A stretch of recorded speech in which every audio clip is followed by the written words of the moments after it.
प्रिय आत्मीय दाजुभाइ दिदीबहिनीहरू, हामी नेपालीहरूको घर आँगनमा नयाँ वर्ष 2082 आइपुगेको छ। नयाँ घाम, नयाँ ज्योति, नयाँ उत्साह लिएर आएको नयाँ वर्षको उपलक्ष्यमा देश तथा विदेशमा रहे बसेका सम्पूर्ण नेपालीहरूको सुख र शान्तिको मङ्गलमय शुभकामना। हरेक नयाँ वर्ष नूतन आशा र विश्वास बोकेर आउने, तर वर्षको बिदाईमा एउटा घनघोर निराशाका बीच हुने गरेको धेरै साल भयो। समाजका विभिन्न दल, वर्ग र जन समुदायले आफ्नो धारणा, आस्था तथा अभिव्यक्ति राख्न पाउनु प्रजातन्त्रको सुन्दर विशेषता हो।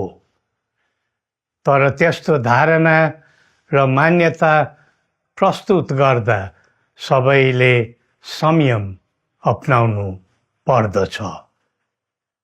केही दिन अघि जनप्रदर्शनमा जुन प्रकारको हिंसा, आगजनी, तोडफोड भयो, त्यसबाट जस प्रकारको मानवीय एवं भौतिक क्षति भयो, त्यो सुन्दा हामीलाई अत्यन्तै दुःख लाग्यो।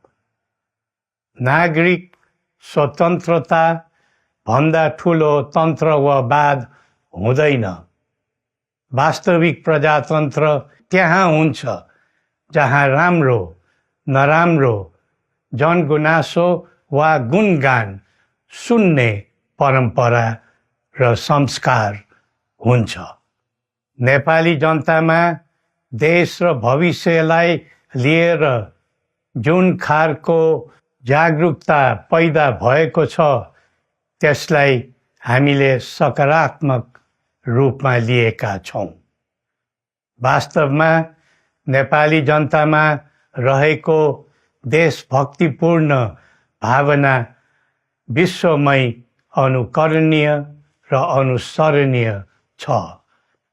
देशलाई विद्यमान जटिलताबाट मुक्त गराई शान्त, स्थिर र समृद्ध मुलुक बनाउने जागरुकता जुन पैदा भएको छ, नयाँ वर्ष 2082 मा नेपाली जनताको चाहना अनुसारको परिणाम हासिल हुने विश्वास थपिएको छ।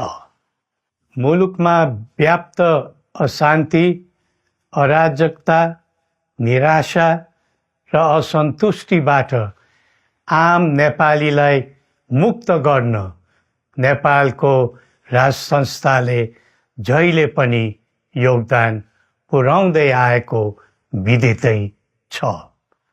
राष्ट्रियता र प्रजातन्त्रलाई मूल कार्य मान्दै जनभावना बमोजिम चल्ने बहुदलीय प्रजातन्त्र र संवैधानिक राज संस्थाको परम्परामा हाम्रो मान्यता रही आएको छ। वर्तमानमा बदलिँदो जनचाहनाको पनि कदर गरी राज्य शक्तिको स्रोत जनता नै हुन् भन्ने मन्जुरी सदैव स्थापित हुनु पर्दछ। राष्ट्र निर्माता श्री 5 बरामहाराज धीराजको दिव्य उपदेशलाई नै अबको राज्य सत्ताको मूल मन्त्र सोच्नुमा के होला? सन्तुलित कूटनैतिक सम्बन्ध र आत्मनिर्भर नेपालको परिकल्पना नै पृथ्वी पथको मूल सार हो। यही नै राजनीतिको मूलधार हुनु पर्ने हो। विश्वको बदलिँदो परिस्थितिलाई मनन गर्दै विश्वव्यापीकरण र स्वतन्त्र व्यापारका आधारहरूलाई चुनौतीको रूपमा लिँदै चरम आर्थिक मन्दी भोग्नु परिरहेको अहिलेको सन्दर्भमा नेपाल जस्ता विकासोन्मुख देशले आत्मनिर्भर अर्थतन्त्र निर्माणको कार्यमा अर्जुन दृष्टि लगाउनु पर्ने समय आएको छ। स्वदेशी स्रोत साधनको प्रयोगले स्वदेशमै उत्पादन गरी स्वदेशमै खपत गर्दै आन्तरिक अर्थतन्त्रको चक्रभित्रबाटै मुलुकको समग्र अर्थतन्त्र आत्मनिर्भर र चलायमान गराउनु पर्ने विश्व परिवेश निर्माण हुँदैछ भन्ने सङ्केतहरू देखा परिरहेका छन्। विश्वकै उत्कृष्ट यो भूमिमा बाँच्न समेत गाह्रो हुने स्थिति पैदा भएपछि बढ्दो युवा पलायनलाई रोकी युवा शक्तिको श्रम र सिपलाई स्वदेशमै उच्च उपयोग गर्नु पर्दछ। युवा स्वरोजगारको निम्ति अवसरहरूको खोजी गरी नेपालमै आय आर्जन गर्न सक्ने वातावरण तयार गर्नुपर्ने आजको पहिलो आवश्यकता बनेको छ।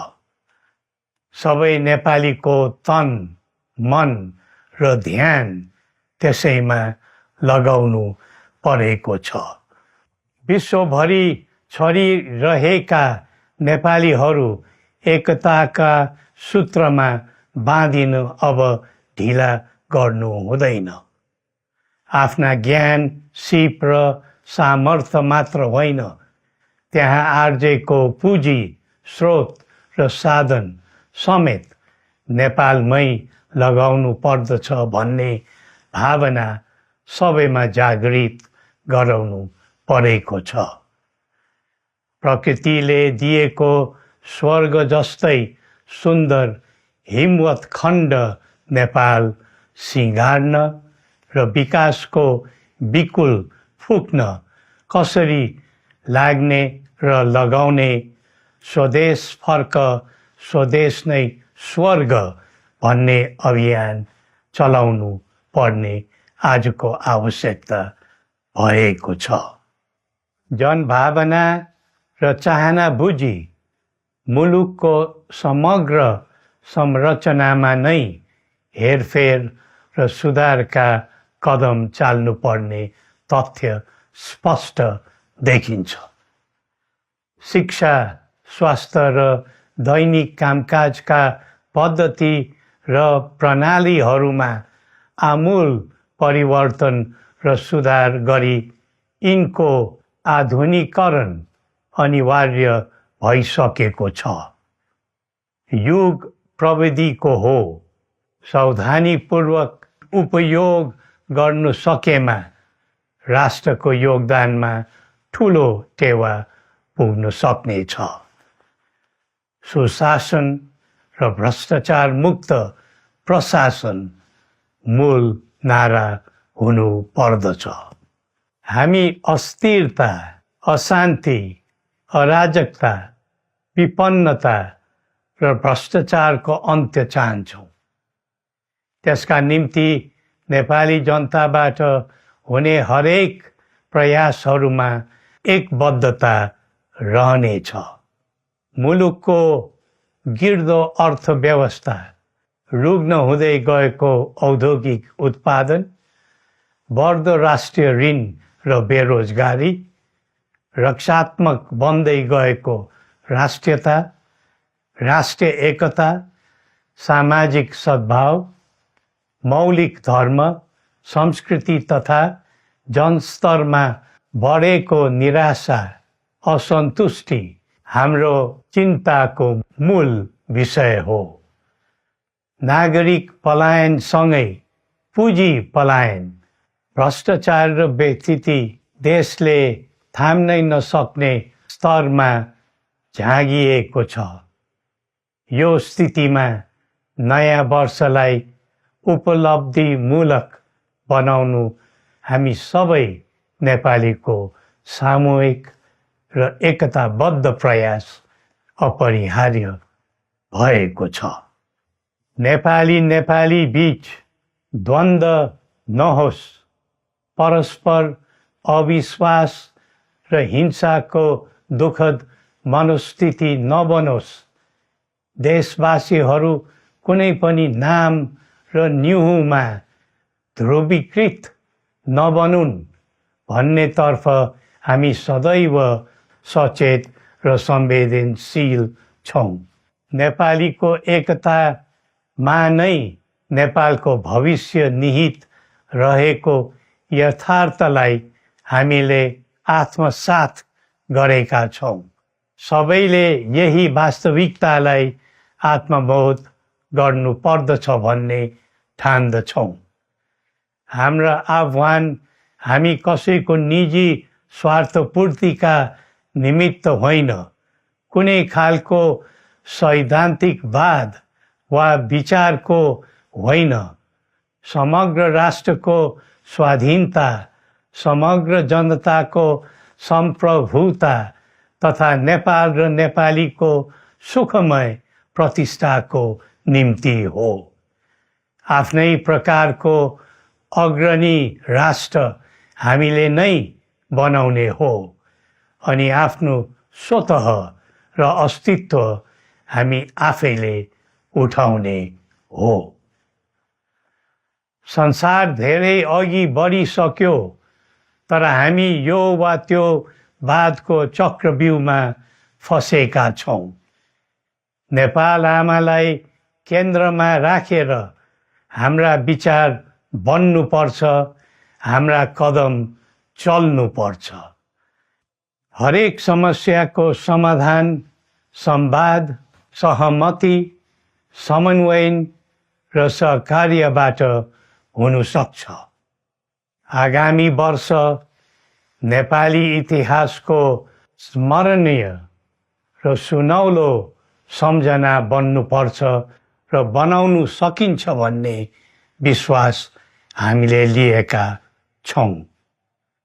नयाँ वर्षले नयाँ आशा, उमङ्ग र उत्साह ल्याओस् अनि नेपालीको सुनौलो भविष्यको सुनिश्चितता होस्।